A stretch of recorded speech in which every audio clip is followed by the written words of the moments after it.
be political reasons it happens. There will be wrong-headed epidemiology that will guide people. I mean, look at how long it's taken for the United Kingdom to realize under Boris Johnson that the idea of just sort of riding the epidemic out with a minimum of interventions and awaiting some miraculous arrival of herd immunity.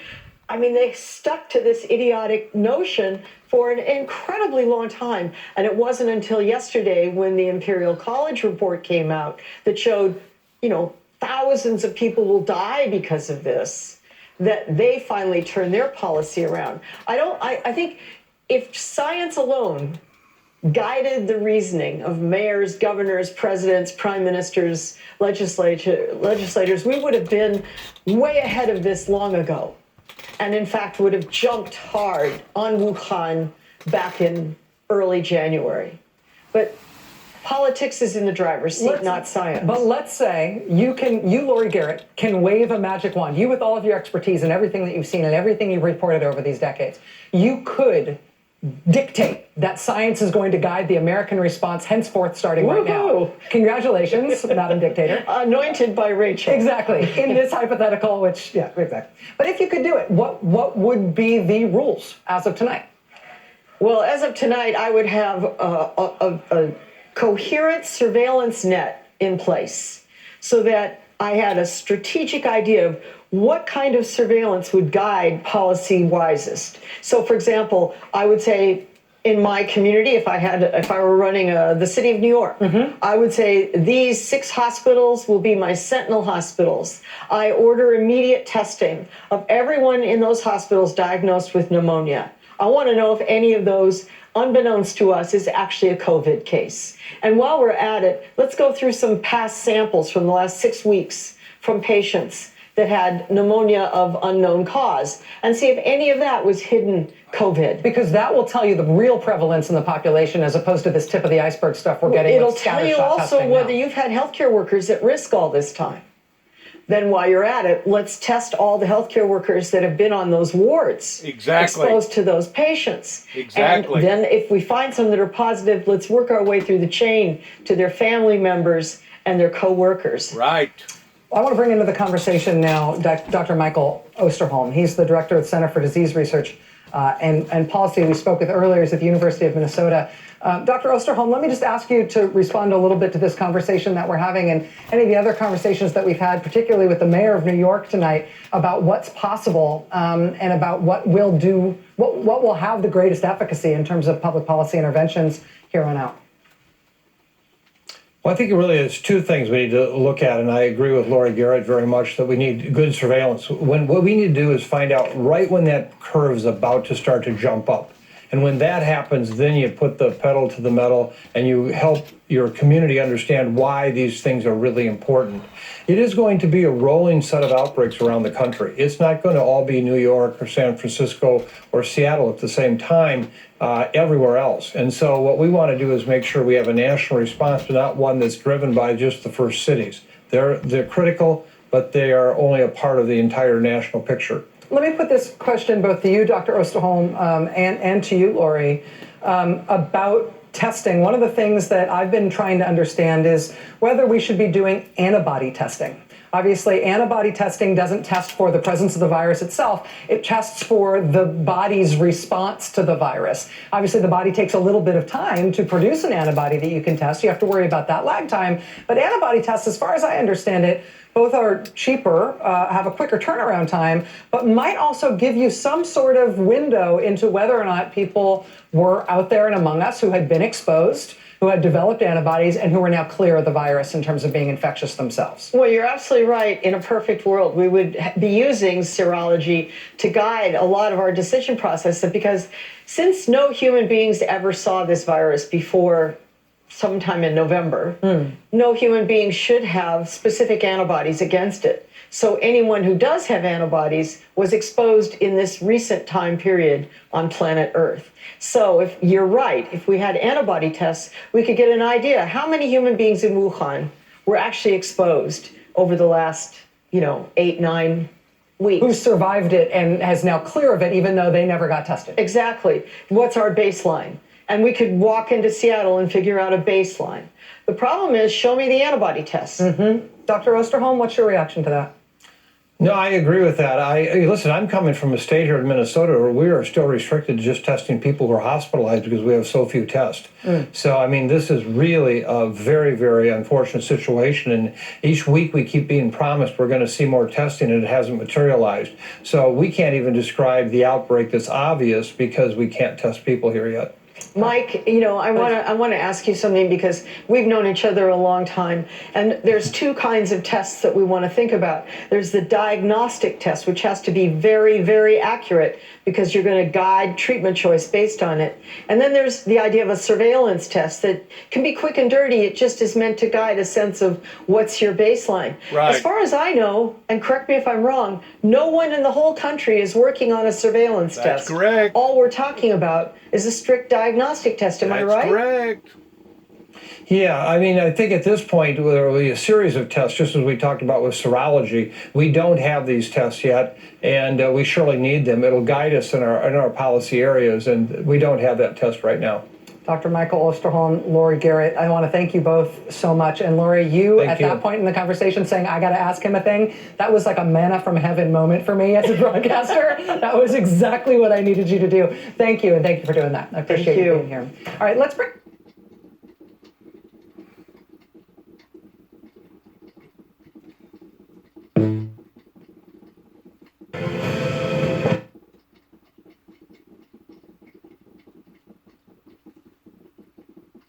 None of that rousing hotel ballroom stuff, that's all over. I don't know when we'll see.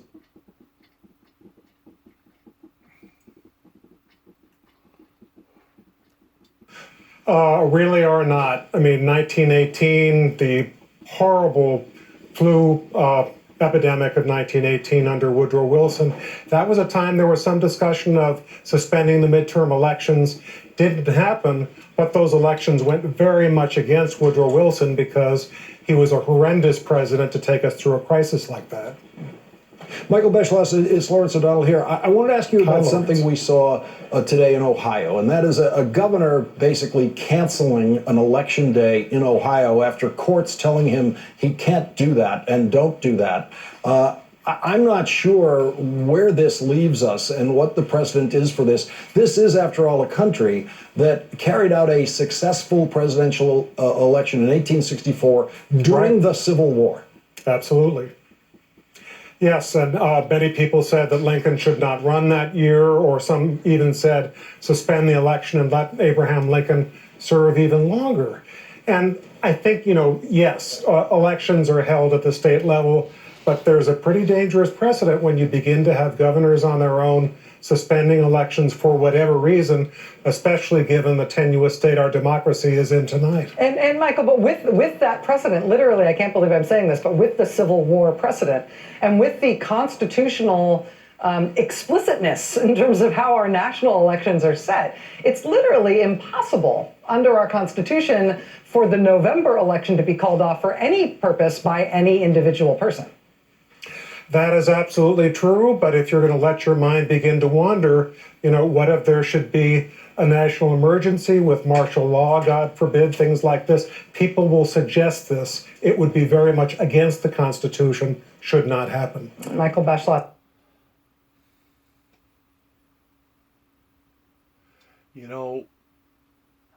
I think that guy right there just got through saying something that was inaccurate.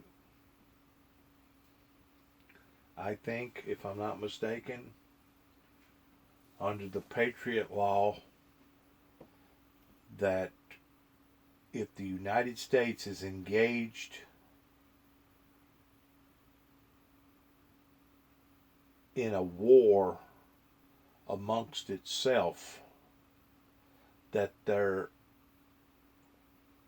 is guidelines towards there not being an election and you passing the election to the point that the president that's current remains in charge. I may be wrong about that statement, but I believe that I have heard that, read that, seen that somewhere. Of course, we're talking about absolutely dire conditions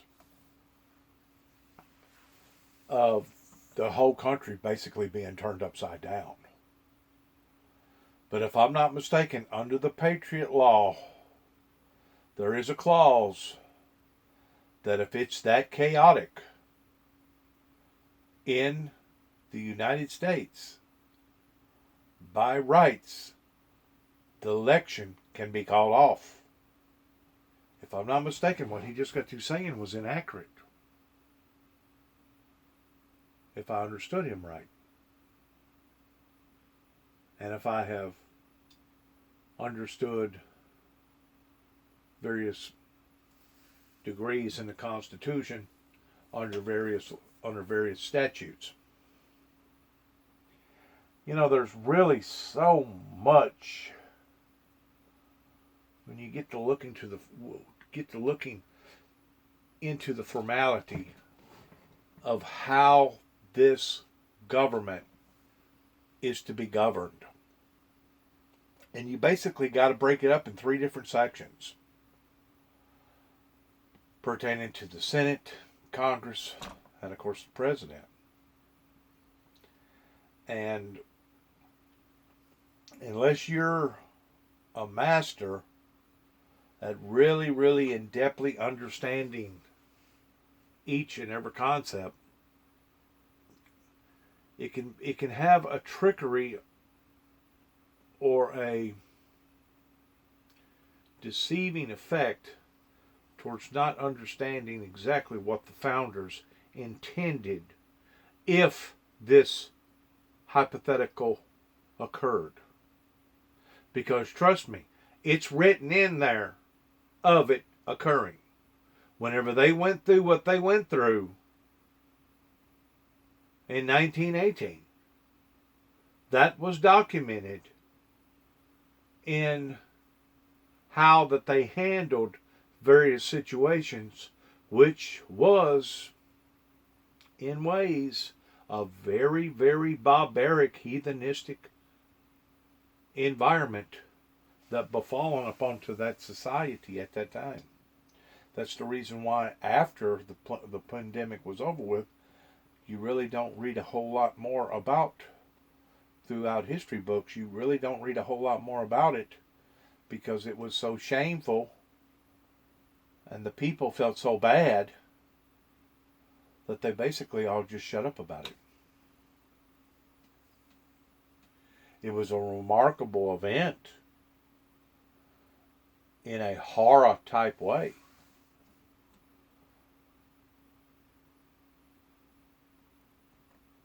Both of my grandmothers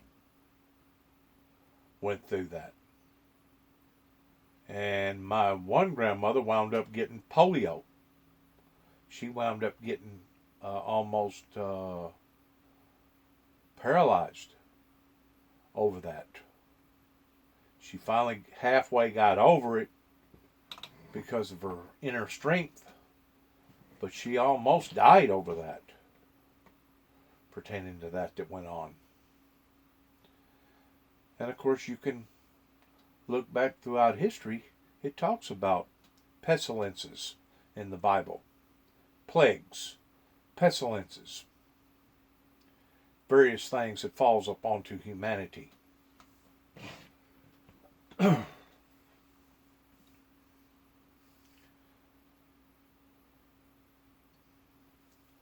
NBC News presidential historian.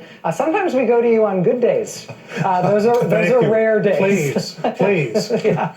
He wasn't a historian, so maybe I'm wrong. Thank Great you, my to hear. friend. Let's back it up one more time. I want to listen to what the subject matter here is.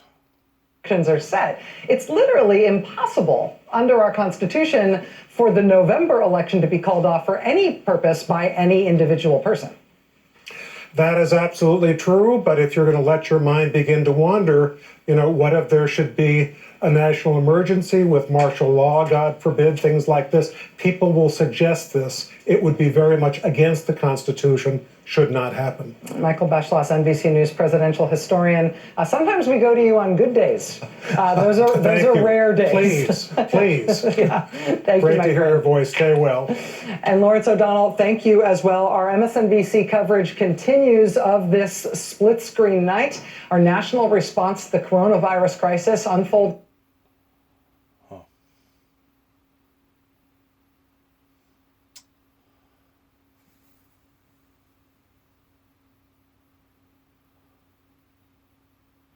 Maybe that was just a rumor that I have Ways.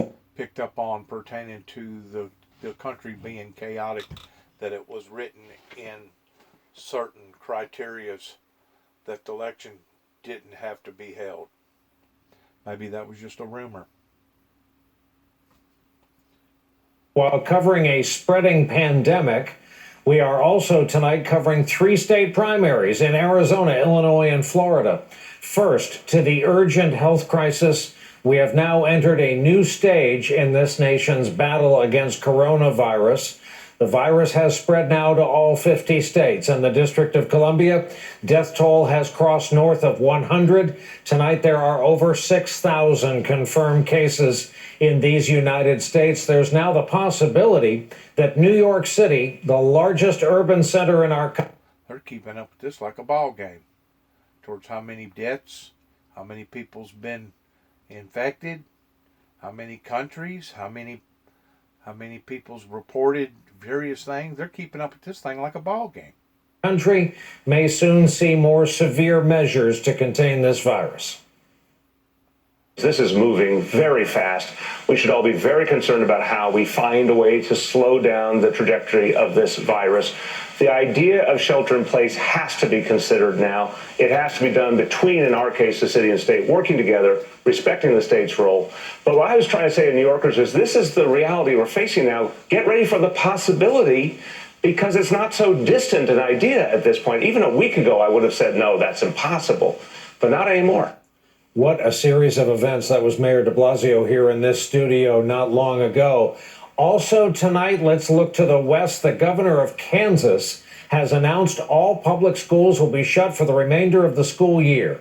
Governor of California warns most schools in that state will likely face that same fate. In Washington, the Trump White House grappling with the economic fallout from, think about it this way, a nation forced to shut down to fight a pandemic. The government may start by spending $1 trillion. That includes giving money directly to Americans. I will tell you what we've heard from many people, and the president has said we can consider this.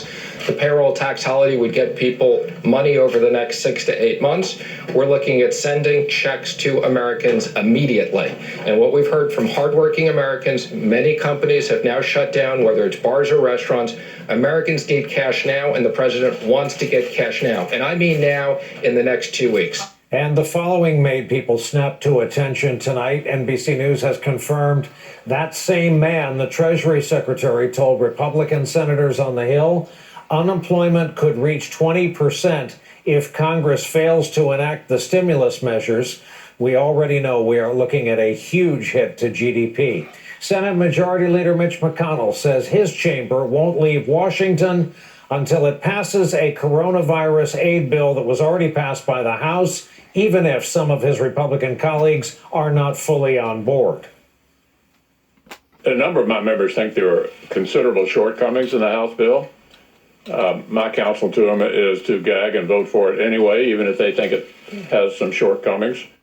News of potential federal intervention did help stocks recover some of the ground lost after Monday's brutal sell-off. Even so, there's still a lot of uncertainty tonight about how long we'll be in this new kind of normal.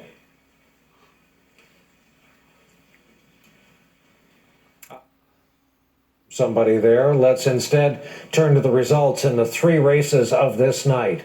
Arizona, too early to call. Illinois, Joe Biden, the projected winner. And in Florida, Joe Biden, the projected winner. Steve Kornacki over at the big board. And Steve, as you've been pointing out all... I think it's probably just about time for Mr. Barney Sanders to exit the scene. From the way that I am reading in between the lines here. I've really kept quiet about the Democrat nominees.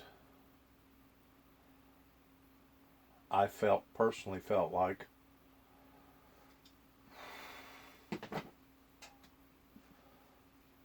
that that one woman had better qualities about her than any other nominee above and beyond, including Mr. Biden. And the reason why, I'm going to go ahead and express the reason why, is because first of all, Mr. Biden acts like that he's had some of the wind taken out of his sail. I don't know if it's because of the loss of his son or if it's because of his age. Also, I'm kind of halfway against Mr. Biden due to the fact that he come on board with Obama, and it was the Obama administration that helped dig us in a deeper hole pertaining to what went on over in the Middle East. And also, I still believe that Obama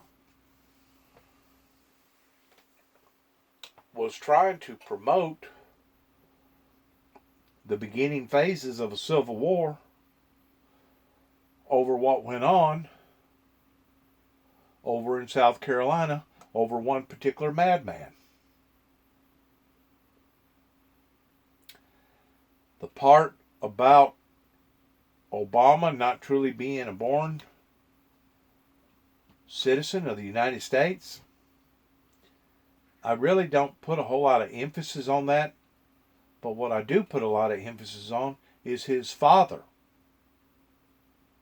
not being a true American.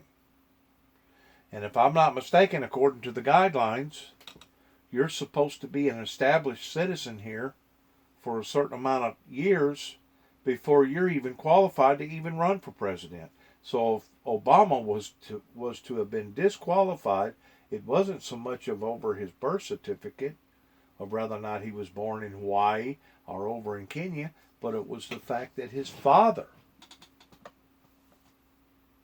had never become an American citizen. Now, once more, that's just the way that I understand things. And if I understand things the wrong way, then it's my fault for misunderstanding things. I think Barney, he had some rough cut ideals. I think Barney, if he would have approached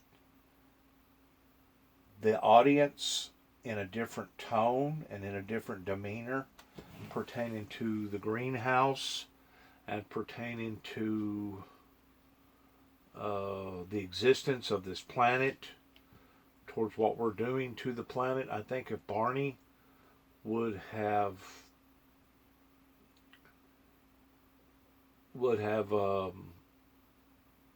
reestablished how that he was putting out his message, he may have been very well effective in what he was wanting to do. Once more, based around it's not so much what you say, but how you say it. In other words, I really don't think that he had the right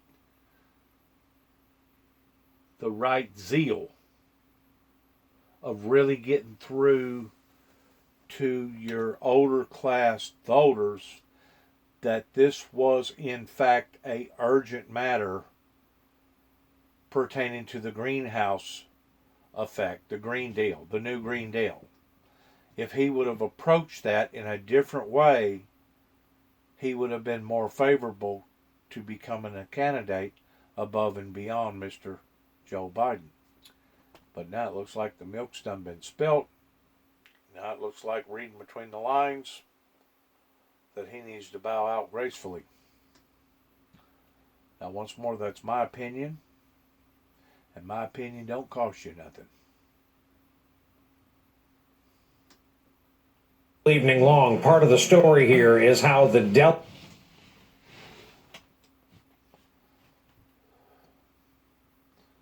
At this particular point in time, I could care less whether or not it was Republicans or Democrats, because the mess that obviously we're fixing to all have to face off on may not make no difference anyway. South Carolina will be looked at as a pivotal moment.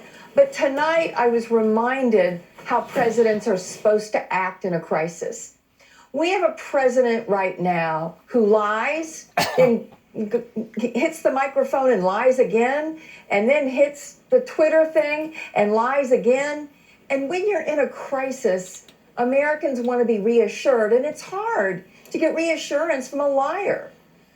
Joe Biden. I'll admit to that. He has squandered the truth a time or two. But hadn't they all? Tonight was calm. He was presidential. He was reassuring. I thought it was his best speech of his campaign. And that is because of the times we find ourselves in. And all right, let's move on. Let's see what else is being said here. The commentator had something else to say about the corona deal, but for some reason or other it got crisscrossed. people can leave their homes to go on walks, to exercise. Okay, let's back up. City to impose such a mandate early this morning. Almost 7 million people are now under orders to stay home. For at least the next 3 weeks, people are prohibited from leaving unless for essential needs. Essential government services, including transit, police, fire, along with healthcare services, grocery stores, pharmacies, banks, gas. San Francisco, that's within about a 2-hour drive of my niece out at Stockton, Lodi. I'm just going to tell this story real quick to give my viewers an idea towards what type of people are up there in that area, in which, you know, California's always been open with their sexuality and freelancers, and of course we know what happened in LA pertaining to the Rodney Stewart's riots and stuff. California's always kind of been the next thing to Hawaii, pertaining to not having real harsh winters and et cetera, et cetera. Whenever I was up there by the Golden Gate Bridge, it was whenever the 1%ers was being challenged by the 99%ers because of the money situation of the $23 trillion that we're now in debt over. And there was a great deal of protesters going on. And in behind the protest group was probably 100 police officers. Some of them was getting around on horses. Most of them had helmets on. They had their twans. They was dressed up in full uniform. And what caught my eye was all of a sudden I seen this one individual standing amongst the crowd on the front line, stripped off, bare naked. Looked to be an individual, probably 6'2", fairly lanky, fairly young, give or take probably about 30 years old, standing there bare naked. I'm talking about bare. All except one thing, he had a red sock tied around his tallywhacker.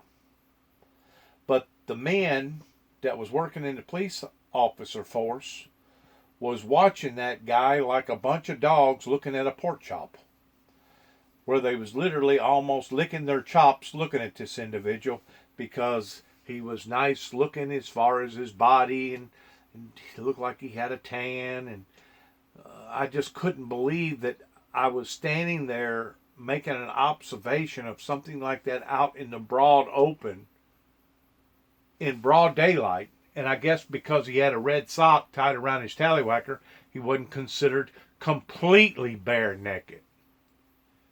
But I thought to myself, my God, if that was to been going on anywhere down here around the Bible Belt area in the South, they would have immediately got a judge to sign a petition to have had that individual taken to a psychiatric ward and have him checked out to make sure he had all his marbles in the right place. But once more, out in California, they do stuff differently, and they get away with stuff like that. Well, now, all of a sudden, you're going to take this same city, San Francisco, which is next to Oakland, and probably about a 2-hour drive from their main capital. What is it? Sacramento, California, where their Capitol building is, where Reagan ruled the roost for many years before he ran for president. But now they're going to take this same city, and let's hear what they're going to do with it now. Stations, they will remain open. People can... Let's back up a little bit. Let's try to get the full depth of this. Not for. Hang on.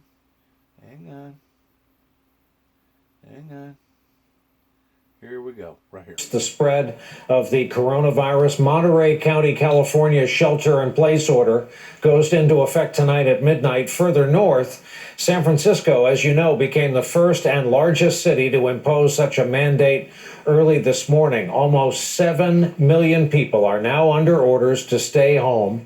For at least the next 3 weeks, people are prohibited from leaving unless for essential needs. Essential government services, including transit, police, fire, along with healthcare services, grocery stores, pharmacies, banks, gas stations, they will remain open. People can leave their homes to go on walks, to exercise, or take a pet outside, but they must maintain what's now become common, this 6 feet of buffer area in social distancing. NBC correspondent Jake Ward lives in the Bay Area's restricted area. He's with us once again tonight from his home. Jake, it's almost dark Disney movie creepy to have to report that you're allowed to go outside, you're allowed to take the family dog for necessary relief, but while outside, at least maintain the spacing called for. That's right. I mean, Brian, there's a sort of an awkward social dynamic that's unfolding here where you talk to people from a great distance. You don't congregate. You certainly don't hug anybody, right? All of that is there. There's a sort of an inconvenience that comes with all of that. But when I think about how other countries have had to take steps to lock off national borders, in the case of China, shut down whole cities, not just in the way that we are experiencing now, this sort of, inconvenience of staying home, but shutting down highways, bringing out military rule to shut off any kind of transit among people. It is amazing to imagine, wow, that stuff is just starting to begin to trickle into our lives here in the United States. At this point, this is an inconvenience, but really not that much more than that when I think back across all the examples we've seen from across the world in terms of dealing with the need to really lock life down in order to slow down this pandemic. I know you're the parent of little ones. We talked about it earlier this evening, and on social media, I keep coming across various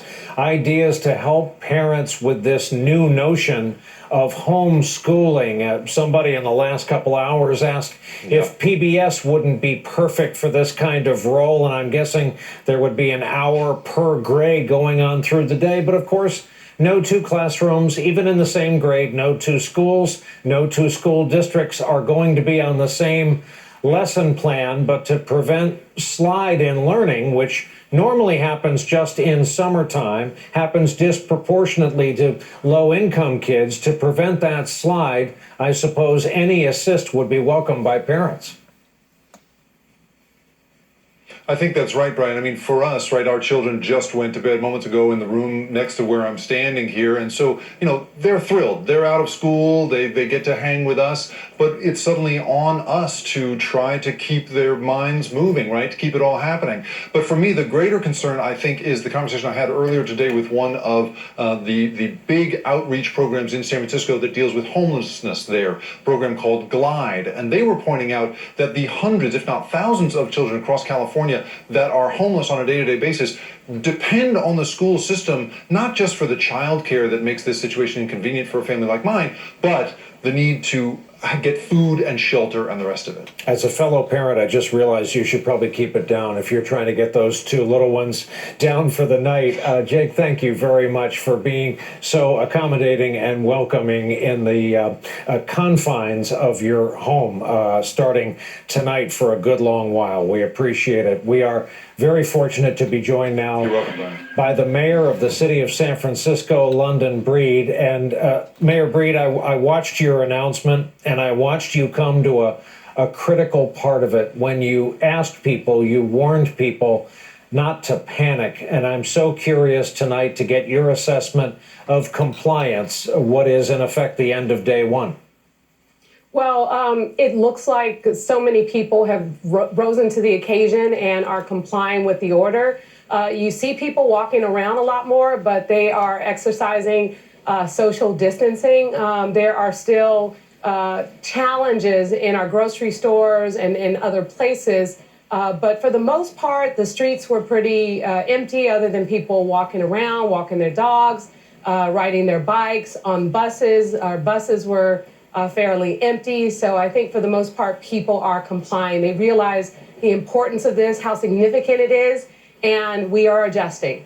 There's reporting that it took the aides around the president to kind of make him concentrate on a worst case scenario loss of life in a study to get him to take this more seriously.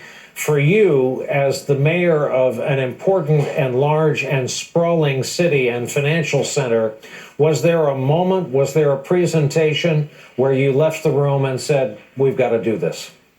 Well, back in February 25th to be exact, when my team came to me with some of the information they had, because we had already operated our emergency operations center back in January to prepare for this. And so we were getting daily updates. We were provided with information. And when I declared a state of emergency on February 25th, I knew then we were in for a major challenge. And people were wondering, well, what are you doing? We don't even have a case yet in San Francisco. The fact is, we knew that it was only a matter of time.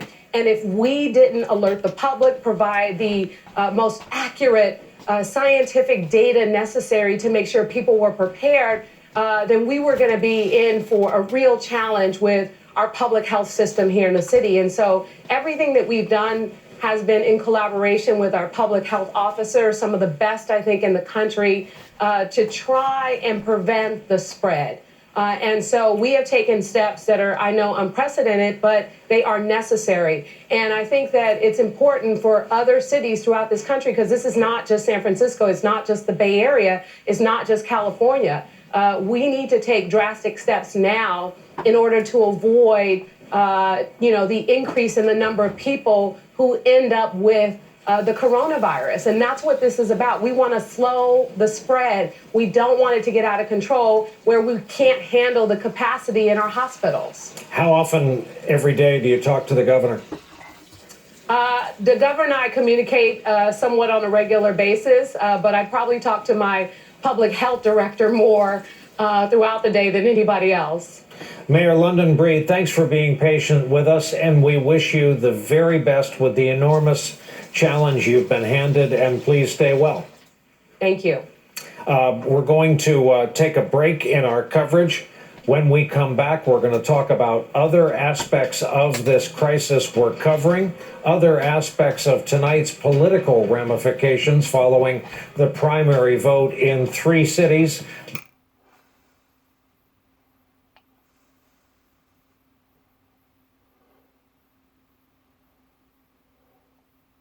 More anxious.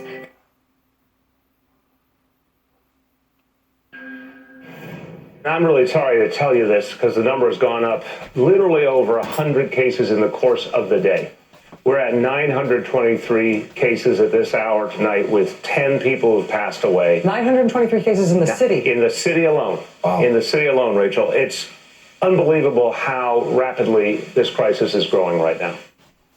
As coronavirus cases surge in New York State, New York City, across the country, there's growing concern over the availability of hospital beds and medical equipment. Tonight, the Washington Post reporting the Defense Department offering Health and Human Services up to 5 million single-use face masks, 2,000 ventilators, and 14 testing labs. With us for more, Dr. Kavita Patel. She served as a senior aide to Valerie Jarrett in the Obama White House, advising on health reform and economic recovery. Also happens to be a practicing primary care doc at Johns Hopkins. And Dr. Natalie Azar, NBC News medical contributor, who's with us via Skype because she is currently self-quarantining at her home and social distancing as we all must. Dr. Patel, I'd like to begin with you with a very simple reminder, and this is often unpleasant to hear. For the folks watching, it's coming up on 11:30 Eastern Time, 8:30 out west. What's life going to look like in our country? Let's give it 2 to 3 weeks from now. Where are these numbers that seem astronomical? New York City has fully 1/6 of all the known cases in this country. Where are these numbers going to be?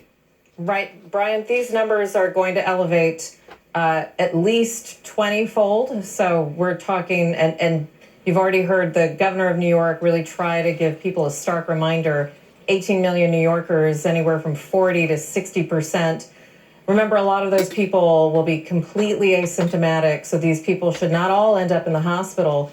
But we're talking just in the state of New York alone, potentially 9 million people. So these numbers are absolutely going to go up unless a lot of the measures that many of the governors and mayors, who truly are kind of the heroes out of this story, are taking right now to shelter in place and to do that kind of proverbial flatten the curve. Dr. Patel, we're starting to hear the term herd immunity. We're starting to hear arguments that, well, if everybody gets it, that's the only way we can arrest its growth. Can you explain this term to a lay audience, including me? Sure. No, and it's certainly not something that even for many medical professionals is kind of easy to get. But for public health professionals and people with that background, herd immunity, just to be very simplistic about it, is the concept, almost like the flu or like the common cold, Brian, that the more people that get it, then the more people who have either through a vaccine or actually having the disease can actually spread kind of person to person immunity. And so that's the concept of herd immunity. And really this happens through having kind of passive, it's something that we see with infectious diseases. And it's something that you saw the UK up until recently was advocating for by keeping schools open. I think the real issue is that we don't know enough about this virus to make that prediction. You've had guests that talked about that. The second thing is that we actually are not sure what the fatality rate is.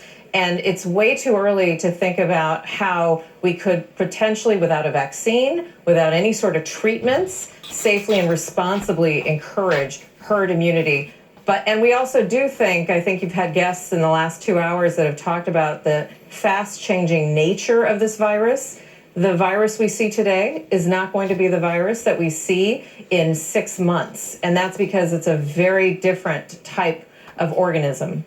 And Dr. Azar, you know, because you've been experiencing it for the last couple of days, what the front lines are like here in New York, working in a big company in New York City in a building known around the planet, which markets itself as a magnet to tourists. We keep a skating rink out back in the winter, and that makes us kind of a target within a target in the city of New York. Are you confident that your charges, the folks you've been advising inside this network, this company, have done all they can to arrest the spread and fortify themselves? You mean here at NBC? Yeah. Yeah. I think they really acted appropriately. I mean, we use the term out of an abundance of caution a lot, but I really believe that they did in this case. As far as we know, the exposure that we all had was truly minimal. And I had, conversations with my hospital colleagues about whether or not my exposure at NBC would have qualified for quarantine as a medical professional. And in fact, it probably wouldn't have.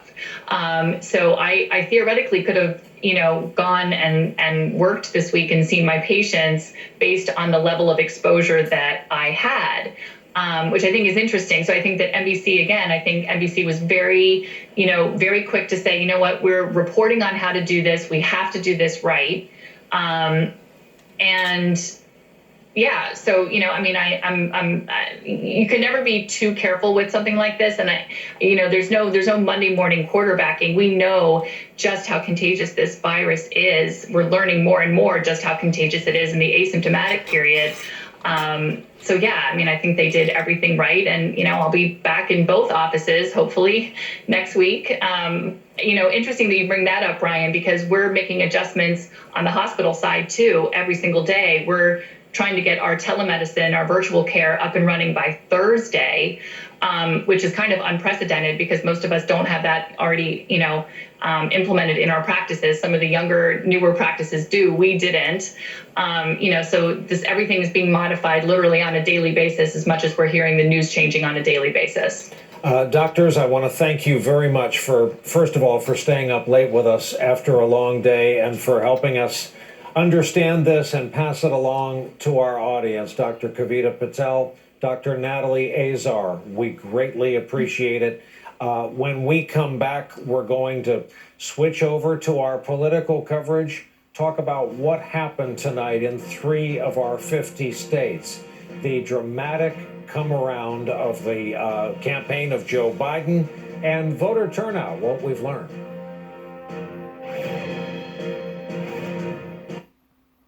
That's going to be it for this particular program here, coming from the Windmill Ministries at 291 Thompson Road, Sharon, Tennessee, zip code 38255. Want to thank you for allowing for us to be part of your lives in regards to this particular series that's going forth. Good luck to all of us, as we mention every day at the end of our series. Good luck to each and every one of us, and God bless America, and shalom.